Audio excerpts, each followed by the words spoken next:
Welcome back to another video. Today I'm discussing who was the most successful villain in Newgen, and personally I'm going to stick to the major animes, the Fire Forces, Demon Slayers, Black Clovers, and My Hero Academia.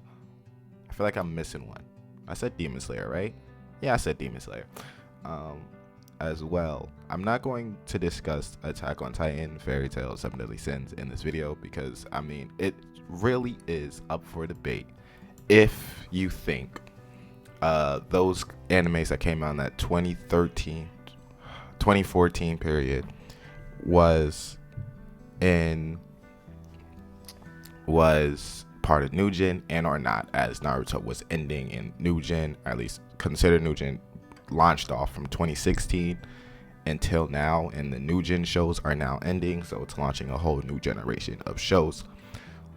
Anyway, of course, as we go down the list of the major, why are the cops outside? For what?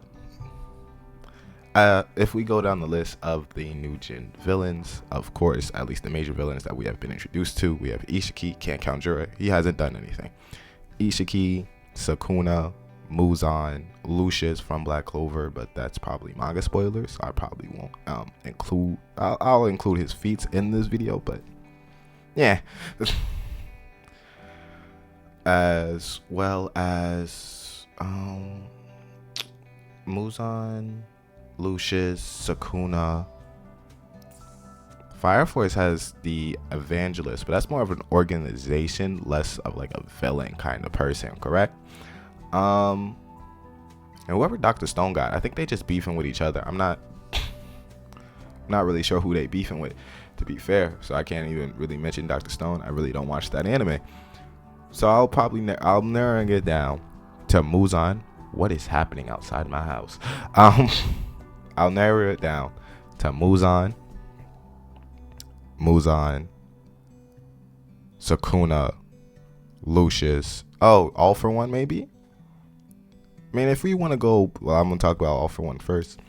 If you want to go what All for One has done, he has manipulated and took control of Shirazaki's body, made the main character lose most of his quirk and have residuals of his quirk that he can use against these villains in his verse now, as well as permanently damaging All Might, where All Might is not as effective, and or had to force him into retirement because of his injury, as well as taking out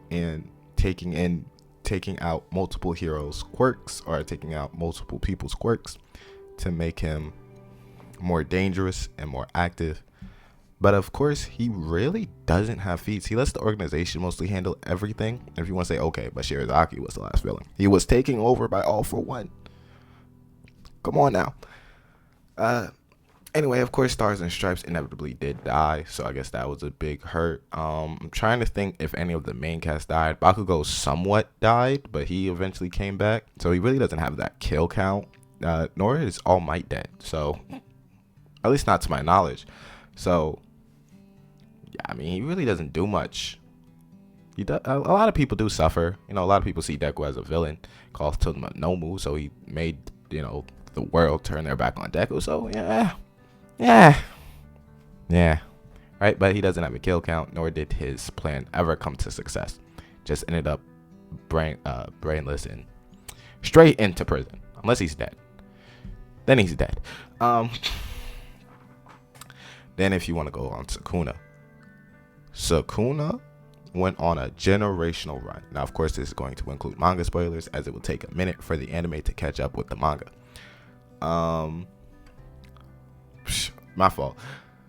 The Sukuna cycle, where he faced another strong person, duked them out, killed them, or at least inevitably canceled them out the fight, to in turn go to another strong fighter, inevitably leading Yuji to try to talk Noju to him, and that didn't work, but they ended up fighting, and of course Yuji does win. Of course, it's through by means of Nobara, and the final finger Sukuna was never able to get his hands on, which is weird. I thought he could sense his fingers, but apparently he couldn't sense this one. Anyway, as we know, Sukuna took out and killed Gojo, R.I.P. He did not take out Higuruma. He took out Chozo, but Chozo really isn't a big person. Not Todo, not Yuji, not Yuta, never fought Hikari. I mean, killed Kashimo, but even Kashimo wasn't like a big player, and many people don't like Kashimo, to be fair. So, yeah, what is his kill count at the end of the series? 2 to the main cast?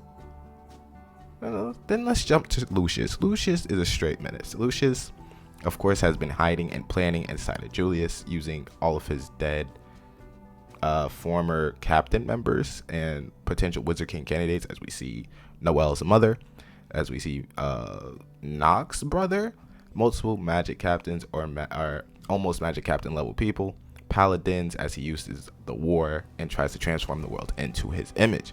That is what Lucius is doing right now, and has put Asta basically on his ass for the foreseeable future, as gets the shine for right now until Asta awakens something and is back in the fight.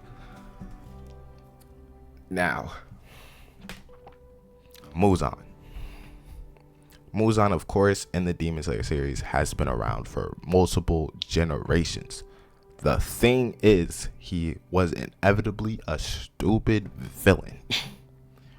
He did not partner with humans because he knew humans would despise him, even though the blue spider lily, the one he's been looking for, only blooms in daylight. That's the only reason he couldn't find that, and it took him decades, years, to never get that information. As well as he put all his eggs in one basket just trying to get Nezuko. I mean, he killed his only shot, which is the Kamado family, of the possibility of living in the sun. Then he murks, him and the upper moons murks most, if not all, the upper moons. The Hashira, in their final battle in the Infinity Castle War arc.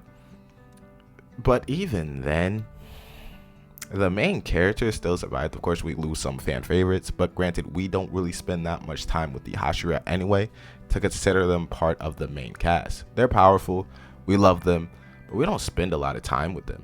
They get each individual arc. So Goku got a movie, but I mean, their losses aren't that profound. Of course, the emotional impact is still there. The time they spent on screen is still very much impactful to us. So, for me, the most successful villain of Newgen, or at least the Newgens I've mentioned, of course, you may have a different answer in the comment section, is most likely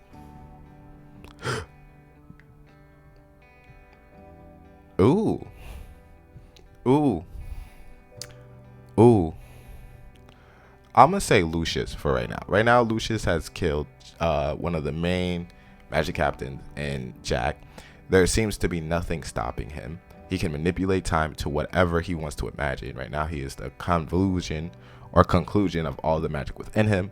He put the main character on his ass for the foreseeable future until he awakens something. Of course, it is a shonen, so we do expect that. Other than that, he's been pretty successful. Nothing has been stopping him. And of course, if beats him, I'm gonna be upset because it should be Asta's feet, not Yuno's. Anyway, subscribe. He is still at major risk. Yami may die in this arc. Naka may die in this arc. We know Jack did die in this arc. But yeah, I'm gonna go with Lucius. Other people's gonna say Muzan for as long as he was there, and or Sukuna because of the Sukuna cycle. But I think that was just shonen being shonen at the end of the day. Or many people will say Ishiki. If I didn't discuss Ishiki, as Ishiki was able to take down the Leaf's biggest threat to the Otsutsuki, the Ninetales. Granted, the Ninetales did sacrifice themselves, and indirectly cause Sasuke to lose his Rinnegan because Sasuke was tired and unable to see the Momoshiki attack coming. So you know what? I'm still giving it to Lucius. Anyway, subscribe. I'll see you later.